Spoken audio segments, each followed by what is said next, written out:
Okay, guys, we're going to go ahead and get started with Chapter 16. Chapter 16 has a lot of just factual information that you need to know, but it is somewhat important. We will fill out two charts. One you already have a copy of in the back of the packet. The other one you'll be making basically a 4 by 10 column chart for all the different countries of the EU. So let's get started. We're on chapter 16 now, which is page 399 of your study guide. One of the first questions he has that you need to know is what is a consequence of World War I? The Tsar was overthrown in Russia, that led to communism, and the Kaiser was forced to abdicate the throne in Germany due to a weak democracy, create a weak democracy that was unstable. All right. The way he does those on multiple choice answers, he'll say the Tsar abdicated the throne in Germany, the Kaiser was overthrown in Russia. It's opposites, and neither one of those answers is correct, so be ready for something like that as well. The other thing is, besides consequences of the Tsar and the Kaiser, was Germany's demand for war reparations. Led to economic chaos, talks about a wheelbarrow full of money just to buy a loaf of bread because of hyperinflation. Wiped out German savings, made unemployment rise to a major level completely. Economy suffered. Political chaos led to Hitler's rise to power. The troops returning led to high unemployment across Europe, not just Germany, but Europe, all of Europe as well. And the countries tried to stimulate their domestic economies, one by devaluing their currency, raising tariffs on imported goods. Those two combination things lead to a beggar thy neighbor policy. Now, beggar thy neighbor is going to be on your next page of the study guide. At the very top, yes, it is. On page 400 of your study guide, it talks about the beggar thy neighbor policies tend to help domestic businesses ignore the impact on foreign countries. It resulted in worse economic conditions in Europe.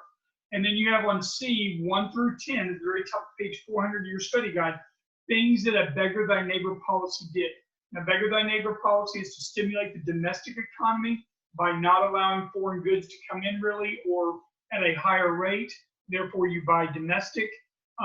It causes chaos across a global environment, but these are the overall results for what happened in Europe. I would note all of those under a beggar thy neighbor policy. Now, the other thing you need to know about beggar thy neighbor, it associates itself with that import substitution growth strategy that we talked about in chapter 15. Which also says fair trade. Government's going to get involved. Anything dealing with tariffs, taxes, quotas, and stuff like that is going to have fair trade, i.e. the government be involved. It led to prolonging the Great Depression, and led to political unrest. Hitler, Mussolini, Stalin came into power. All right, the next one on the test is what is the Bretton Woods Agreement? And the Bretton Woods Agreement was where 44 allied nations met in Bretton Woods, New Hampshire, here in the United States. The goal was to promote peace and prosperity across war-torn Europe and stuff like that, post-war international economic help and stuff like that. It created two different distinct organizations that are now international, and that is the IBRD, International Bank of Reconstruction and Development. IBRD, another acronym you need to note. And then also the International Monetary Fund, or IMF. Okay, so note both of those two things came into play. Now, when it comes to the IBRD and the IMF, the things that you need to know is what does it do then and what does it do now? For what the IBRD, International Bank of Reconstruction and Development, was to lend money to help build war-torn Europe. It applied to the Allied nations, that would be England, France, all them, as well as the Axis nations, Italy and Germany as well. It was also called the World Bank. We'll talk about that and how we use the World Bank now. And we had something similar to the IBRD called the Marshall Plan. Now, the Marshall Plan was a US-based system, which is very similar to the IBRD, except it only worried about allied nations that were non-communist. So Russia, being a communist nation, even though they were an ally in World War II, because they chased Germany on the other front, they were not considered to be part of the Marshall Plan. Now, they would be a part of the International Bank of Reconstruction and Development, because we talk about all of war-torn Europe. Okay, The result of the Marshall Plan and the result of the IBRD was to rebuild, especially Western Europe, with roads, highways, and stuff like that. Today, it is to help lesser developed countries through low interest, long-term loans that are given out to third world or lesser developed countries. So what do you need to know for this question is the IBRD to fix war-torn Europe for allies and Axis nations, but mainly war-torn Europe.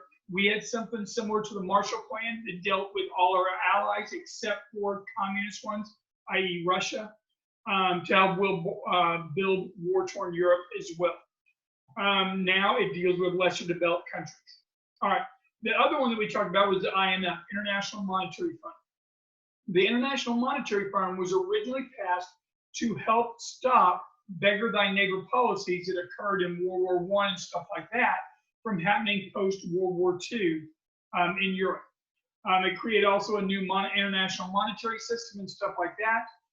Now it is now the IMF, its major thing is to assist countries that face economic crisis. Greece happened about 10 years ago. Greece had a huge issue with their economy and stuff like that. The IMF averages giving new loans and loan guarantees to assist not only the lesser developed countries, but those that face economic crisis. All right, and you can look over the statistics on page 401, but I don't think he's a statistics type of person on this. The next thing that's been on previous exam is GATT. That is the General Agreements on Tariffs and Trade. Now, this is basically a cooperative environment that reduced barriers to trade amongst all the different countries. Now, the countries are now part of the World Trade Organization, WTO, World Trade Organization, which took over for GATT back in like the mid-90s. All right, so GATT has went from 1947 to 1994, and it dealt with certain areas, but the other thing that we need to know, GATT is the General Agreement of Tariffs and Trades, negotiate reductions on trade barriers, but they also under GATT came up with the MFN, the Most Favored Nation Principle. Now this Most Favored Nation Principle, the analogy I like to make is, if GATT, all the people in GATT, all the countries that are in GATT, and there's now like, now what they call the World Trade Organization, there's like 100, 150 or something like that, 150 plus now in there. But if all the members of GATT are considered to be your friends, the Most Favored Nation Principle says the way you treat your best friend is the way you treat all your friends. So whatever deal you give to your best friend, if you treat your best friend, then you need to treat everybody in GATT, all your friends, the same. And that's going to lead to economic prosperity, reduction of trade barriers, and stuff like that. So think about this way. If the U.S. has a great relationship with country A, whatever it is, okay, let's say France, and they give them a 2% reciprocal tariffs on import and exports of goods, and that's the best deal the U.S. gives any other country. If France is a part of GATT and the U.S. is a part of GATT, which they are, okay, then that means that the U.S. and France, well, at least the U.S. on the U.S. side, they need to give everybody in GATT that 2% deal. That's the best one they get. All right. If France's best deal is 2% or 1% or whatever, then they need to give that to all members of GATT. That reduces the trade barriers on quotas and tariffs, especially, and it works. Now, the Most Favored Nation has two times where we don't use this principle. Members of GATT could give better treatment to lesser developed countries. That is one, and also members of regional trading blocs. If you think about it, NAFTA, and we'll talk about NAFTA a little bit later on into the meeting. But with NAFTA, we have a trade agreement between Mexico and Canada, and we don't have any tariffs, export, imports for the most part on most of the goods. So we're giving them transport of goods and services for a 0% tariff rate. If they are members of GATT, then theoretically under the Most Favored Nation, everybody gets that. But the reason they get 0 is because they're a part of a regional trading bloc, i.e. NAFTA. So the US, Canada, and Mexico give everybody that 0%. They don't technically have to give it under the Most Favored Nation principle to France, to Italy, to England, or something like that. They can negotiate in between them, but whatever you give your best friend that's not a member of the regional trading bloc, so to speak, you should give to all your friends. That reduces the trade barriers. Okay? It didn't work in quotas as much or NQNTVs, but it really worked with taxes and tariffs. All right. The World Trade Organization began in 1995. I talked about mid-90s. It's a successor to GATT. It basically took on all those. There's 157 members. It says so right there that you need to note. The World Trade Organization initiatives on page 403, read over those. I think you can read over those straightforward. I don't know about any of those acronyms being on the exam, but I read over all 4 of the current World Trade Organization initiatives and note that the Doha Round negotiations were a part of agriculture. He has a question about the Doha Round and what it dealt with in terms of a World Trade Organization initiative. That would be agriculture, reducing barriers of trade within agriculture. All right. On page 404, we have regional trading blocks, and you'll have the 4 regional trading blocks here on the next 2 or 3 pages, and then you get into the European Union. All right. What we now need to do is on your packet, you should have on that back sheet, you have the charts, and you should have one with a regional trading block chart. Okay. And this is going to be blank, I believe. And what I need you to do is take, basically, I have a thing above it. Let me see if I can find the packet real quick, or the page. All right.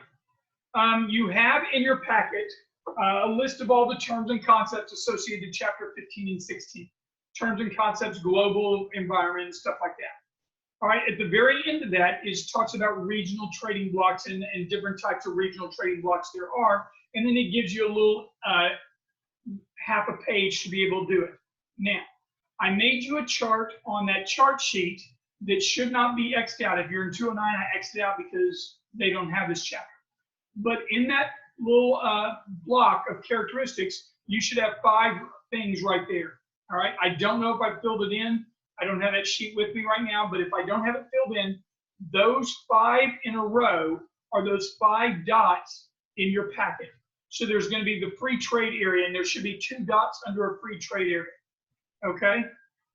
In a free trade area, you're going to have reduce or eliminate barriers to trade amongst themselves. Anybody in that free trade area is going to reduce or eliminate barriers to trade amongst themselves. That should be under number 1 under your regional trading block characteristics. Under number 2 should be establish own trade policies with non-members. And these are examples or characteristics of a free trade area. Number 1, reduce or eliminate barriers to trade amongst themselves.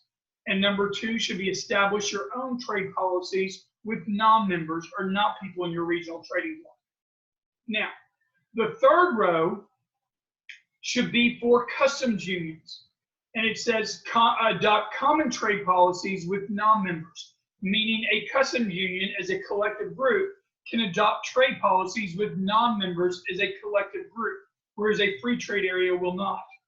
So that is number 3, adopt common trade policies with non-members.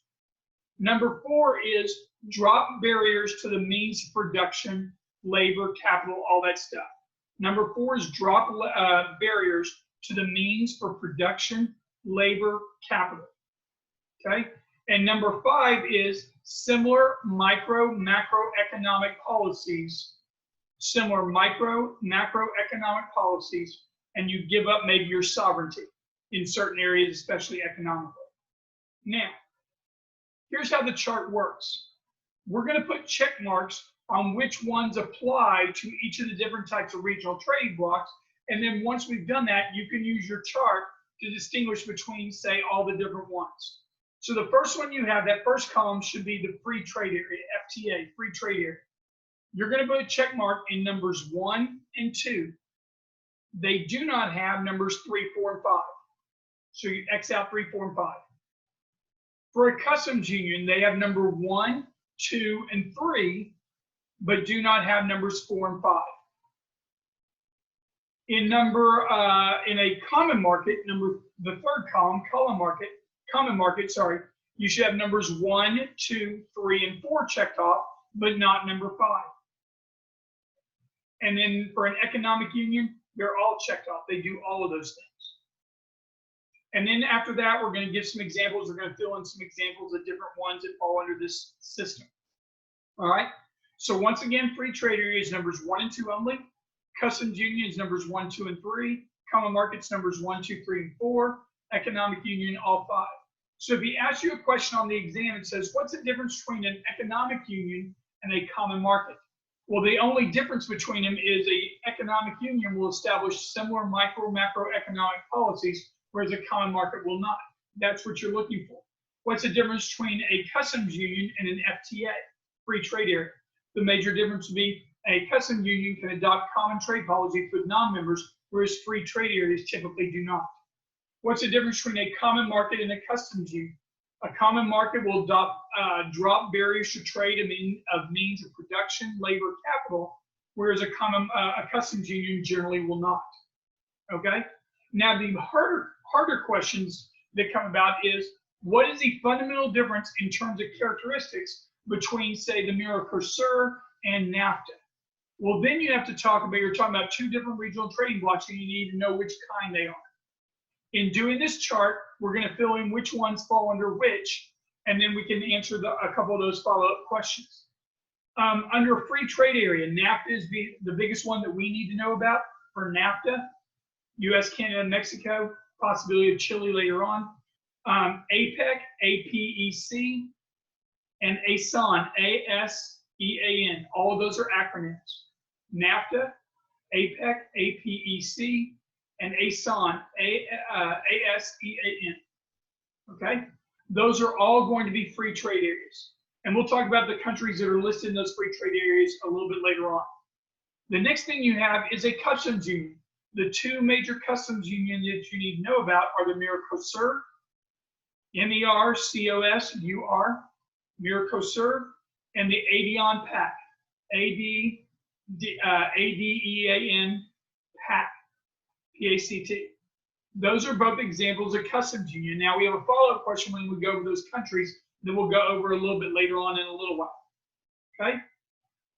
Under the common market, you have the EEC, which is the European Economic Community. The EC, the European Community, was just basically the same thing. They just renamed it. That's also a common market. So you have the EEC, European Economic Community, and then the European Community for the common markets. And then under the Economic Union, you have the EU. The EU is an EU, if you want to think of that mnemonic device-wise. So now if they ask you a question, what's the difference between the Mercosur characteristically and NAFTA? Well, NAFTA will not be able to adopt common trade policies with non-members, whereas the Mercosur typically can, because that's the difference between a customs union and a free trade area. Okay, so note that as well. Okay, and that is using basically, we just went over pages 404 and 405 of your study guide, 404, 405 of your study guide in regards to those regional trading blocks. All right, the next thing we need to talk about is the history of the EU. All right, the history of the EU. And what I need you to do, and this is, you can put this on a separate sheet of paper, however you want to do it, you need to put together a 4-column chart with 10 rows each. Okay, 4 columns, 10 rows each. Okay, I'll give you a couple of minutes to do that. But we have a 4-column chart because we're going to have 28 countries, so we're going to need at least 9 rows plus an extra one, and we're going to use those rows. We're going to basically do all 28 member nations of the EU. Why is this important for test purposes? Because he has some very nitpicky questions that you need to know about when they came in and all that stuff, and who's been in the longest and everything like that, that are going to be on the exam. So putting those countries into a 3-column chart will help. All right, so you're going to have 4 columns.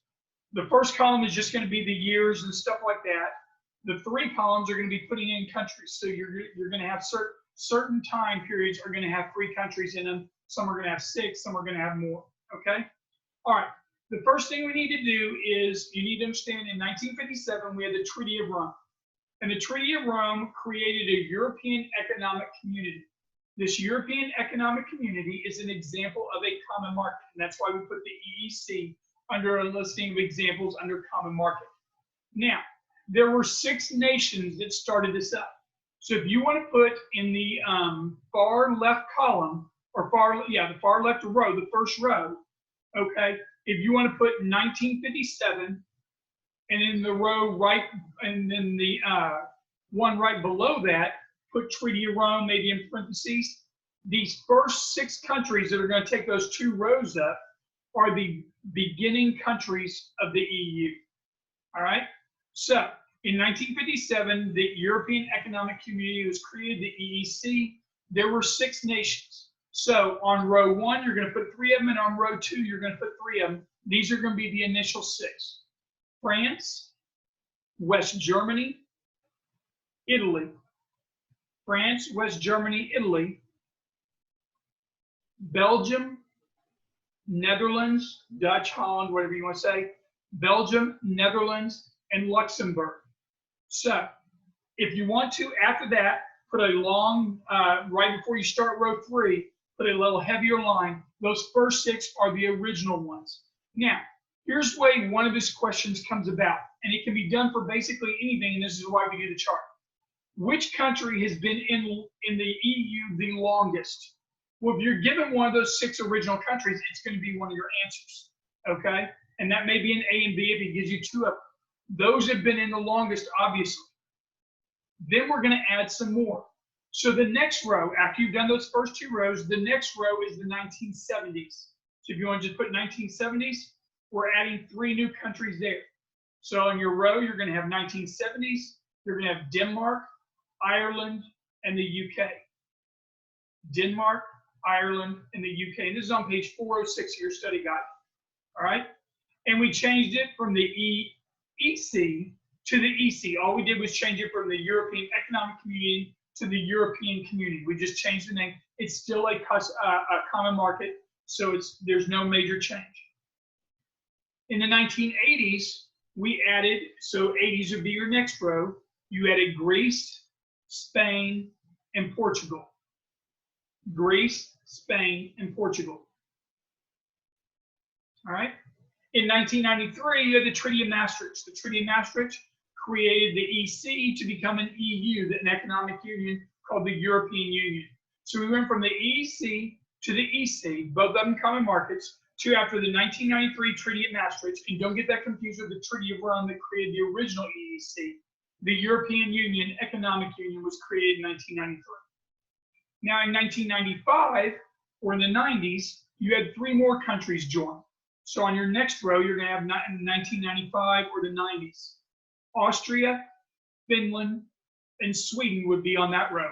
Austria, Finland, Sweden. So you notice that this is why we have 3 columns, because we've gone 6 original, so we took up 2 rows. Then we had 3 in the 70s, 3 in the 80s, 3 in the 90s.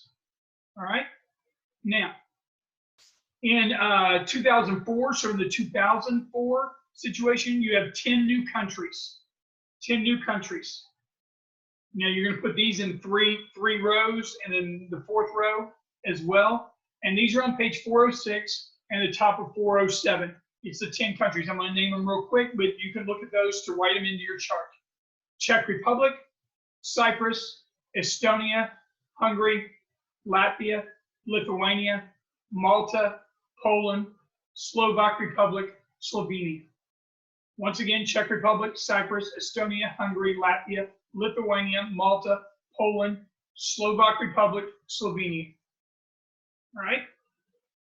Now, that should have taken up 3 rows plus an extra one. Now, if you want to keep on that same row of the 2000s, you can put Bulgaria and Romania right after you put Slovenia, but make sure you put 2007. They came in later than that. And then in 2013, on your last row, you can put Croatia. Croatia would be the latest. So if he asks you which of the following countries has been in the least amount of time, Croatia, if it's one of the answers. If it's not one of your answers, Bulgaria or Romania might be your answer. If Bulgaria, Croatia, and Romania aren't there, then it's probably one of these 10 from the 2000s. Okay? Which of the following countries did not enter into the current EU in the 1980s? Well, then you have Greece, Spain, Portugal, all on one line, A, B, C. You obviously have D that you got to figure out which one it is. Which one did not occur in the 70s? And there you go. You got another one there that you have Denmark, Ireland, and UK. In the 70s, you have A, B, C, D would be the one you're looking for. These are harder questions, but if you're a memorization person, you're in good shape. Some of it's logic based. When he asks you how long is the shortest amount or the longest amount, if you go through the rows, those rows, if he says which one has been in the least amount of time, you start from the bottom and you go up the rows or up the chart. And if you see on the chart whichever one's first is pretty much going to be your answer. If he says which one's been in the longest, you start from the top of the chart and you go down until you see one that's listed. And then if you want just the rows for the 70s, the 80s, the 90s, stuff like that. All right.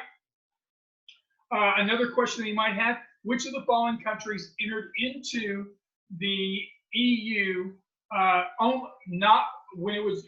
which of the following countries entered when it was an economic union rather than it was when it was first established as a common market? Well, the economic union started in 1993, so anything in the 90s, Austria, Finland, Sweden, or all the other countries after that would be in the economic unions when they entered into. If he says which of the following entered into a common market stage, it would be basically any of the 80s and the ones above that in the chart. All right. Okay. So now that you got your chart, a couple other things that we want to put on that chart are things that we need to note from that chart that are on exams as well. If you'll notice, most all of Western Europe is in that chart, with the exception of Norway and Switzerland.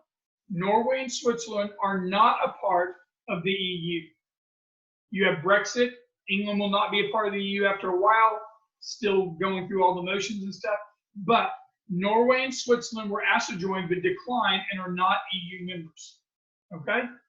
Therefore, since they are not EU members, they don't use the euro, the monetary system of the EU. They don't use the euro. So if he asks you which of the following countries are not a part of the EU, A, B, C, D, and E, Norway and Switzerland are what you're looking for. He might even throw in Brexit in England, but I don't think so. It'll be Norway and Switzerland. Okay? The other question he has is, which of the following countries does not use the euro? Well, Norway and Switzerland aren't a part of the EU, therefore they don't use the euro. And then I believe, let me find the page that doesn't use it as well. Let me see.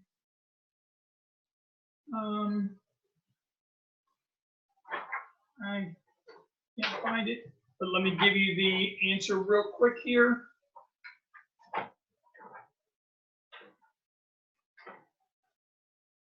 All right, Denmark, UK, and Sweden do not use the euro. Denmark, UK, and Sweden. So in addition to Swiss and Norway, because they're not a part of the EU, Denmark, UK, and Sweden don't use the euro either. Okay? So then he says, which of the following countries that are a part of the EU do not use the euro?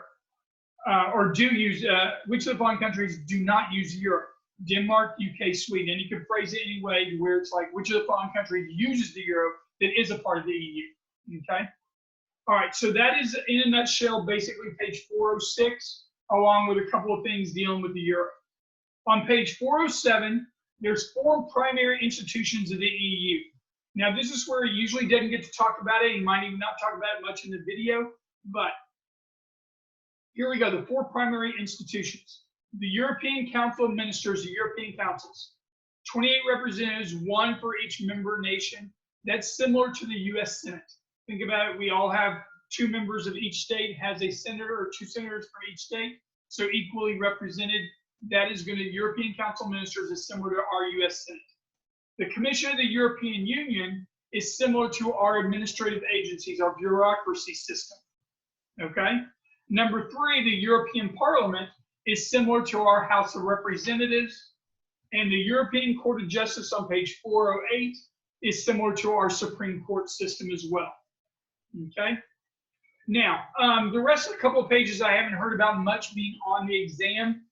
You might want to read over the Treaty of Maastricht a little bit more on page 409. We went over a little bit earlier on, but you might want to read that. Couple other little things is on the very bottom of page 408, the Cassis de Dijon case says basically, if any member state recognizes a product as appropriate for sale, then all other European Union members are going to be bound to do the same. There are exceptions, but that just means that if there's a mutual recognition, if one's good for sale in one country, it should be for good for all in sale of all the countries. So note that under the Casa de Gion case, the mutual recognition theory. Okay.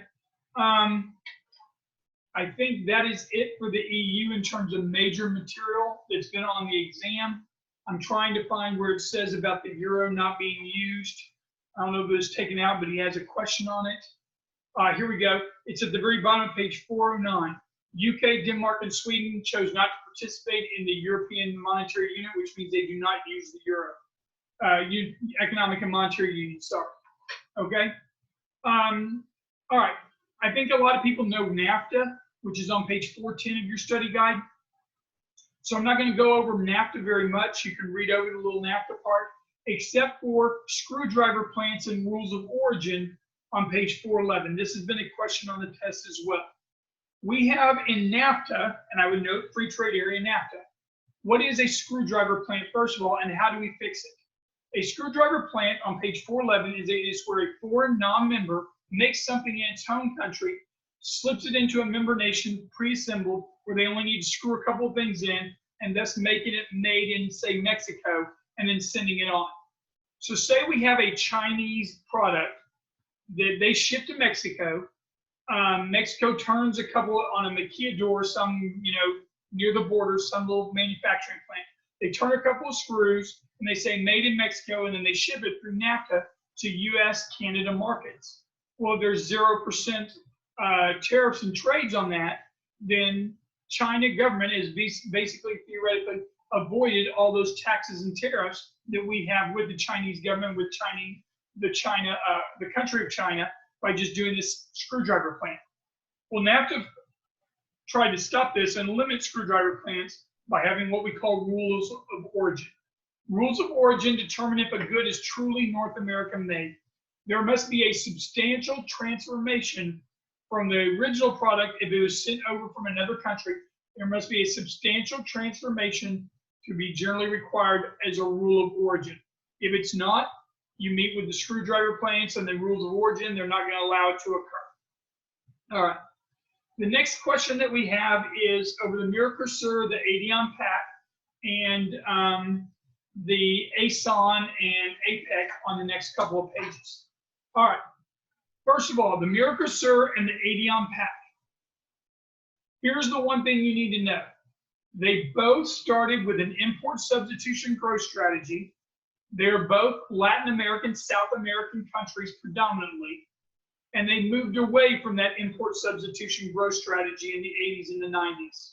Now, the Mercosur Accord, March of 1991 on page 412 of your study guide, had 4 founding members: Argentina, Brazil, Uruguay, Paraguay.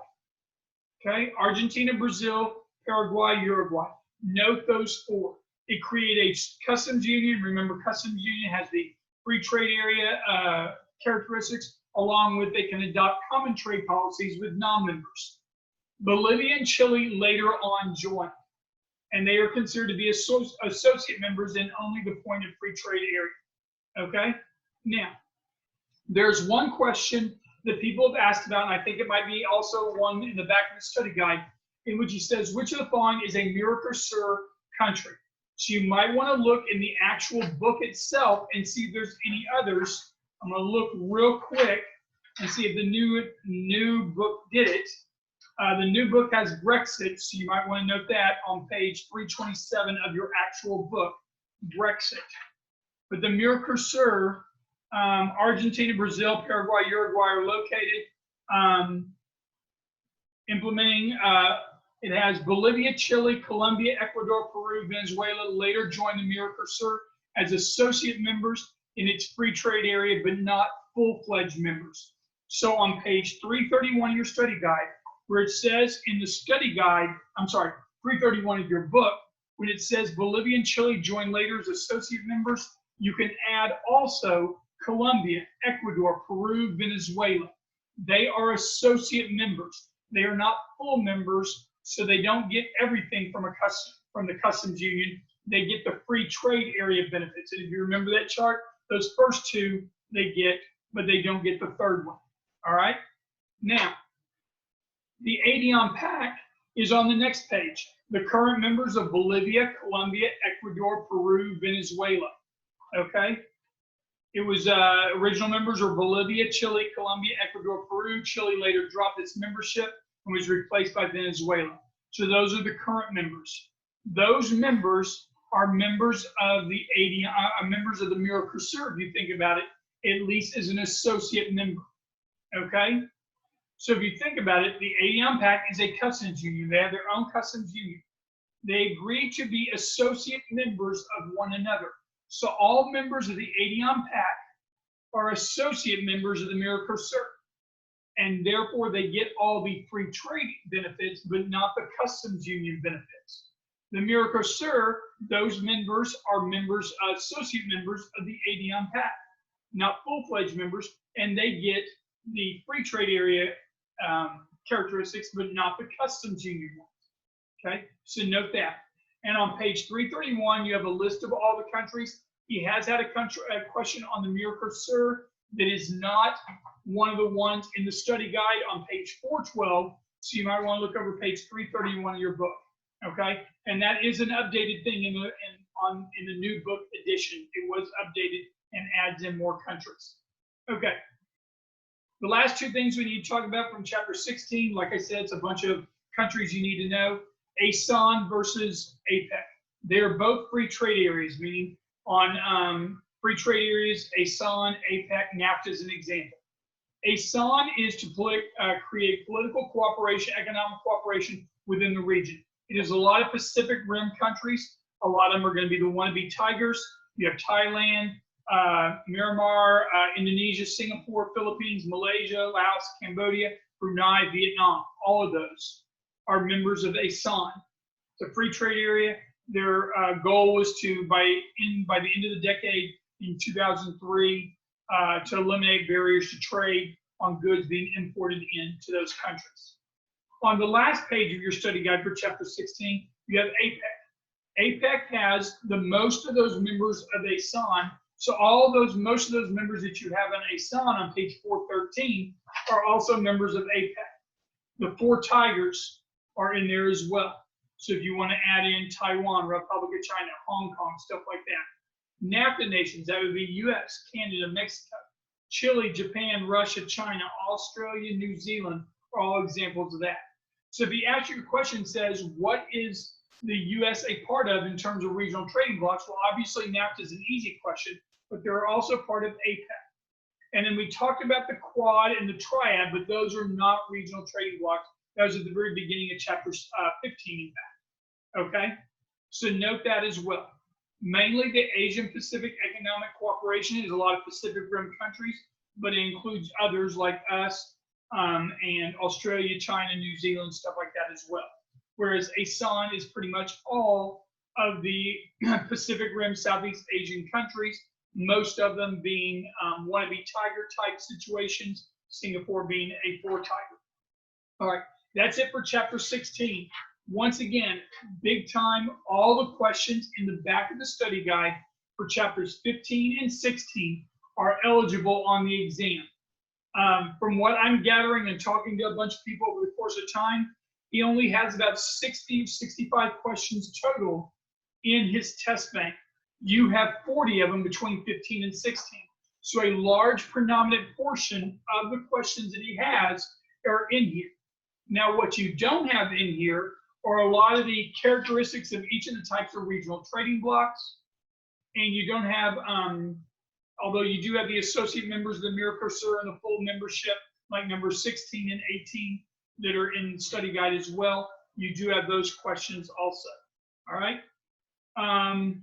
Number 3, which was the last country to be added to the European Union? Number 3, that is Croatia for number 3. And let me check one thing. I think I got the old.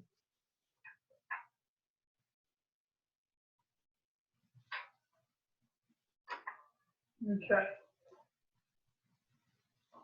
Yes, and there are quite a few new questions quite a few questions that were in the older study guide that are no longer in this one. If you have any questions about those, I'll be glad to answer any questions. 15 is a lot of the general stuff about all the different types of trade barriers, quota systems, and stuff like that.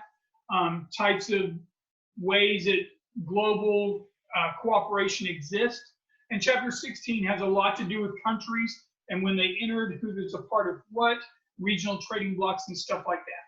So you should have 4 charts, 2 charts for chapter 14, environmental law.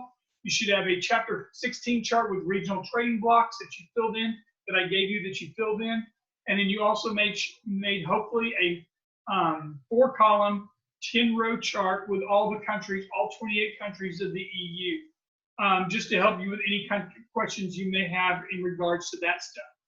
Those charts, along with the questions in the back of 15 and 16, could be a predominant amount of the exam. I would say 75% of the exam would be those 2 charts for 14, the 2 charts for 15, 16.